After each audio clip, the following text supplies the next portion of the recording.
જૂનાગઢ જિલ્લાના માળિયાહાટીના તાલુકાની ગડુદીર તાલુકા પંચાયત બેઠક પર કોંગ્રેસના ઉમેદવાર મુમતાઝબેન દલે અચાનક પોતાની ઉમેદવારી પરત ખેંચી લેતા રાજકીય ગરમાવો। આ ઘટનાને પગલે કોંગ્રેસ તાલુકા પ્રમુખ માલિદ પીઠડિયાએ આમ આદમી પાર્ટી પર ગંભીર આક્ષેપ કરતા જણાવ્યું કે આપના આગેવાન પિયુષ પરમાર અને અન્ય કાર્યકરોએ મહિલા ઉમેદવારોને ધાક ધમકી આપી તેમજ પૈસાની લાલચ આપી ફોર્મ પાછું ખેંચવા મજબૂર કર્યા છે। કોંગ્રેસનો આક્ષેપ છે કે સત્તા હાંસલ કરવા માટે આમ આદમી પાર્ટી અનૈતિક હદ સુધી જઈ રહી છે। મહિલા ઉમેદવારના ચોંકાવનારા નિર્ણયથી સમગ્ર પંથકમાં ચર્ચાઓ જાગી છે અને રાજકીય સમીકરણો પણ બદલાયા છે।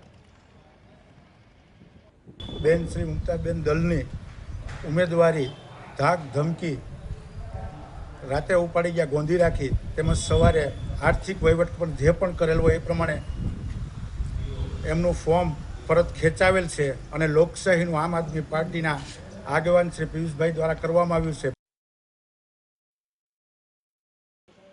એમને એવું લાગ્યું કે હું જે વોટ કાપીશ એ આમ આદમી પાર્ટીના કાપીશ અને આમ આદમીના મત કપાશે તો ભાજપ જીતી જાય। એ જોઈને આજે એમના ધર્મપત્ની મુમતાઝબેનનું ફોર્મ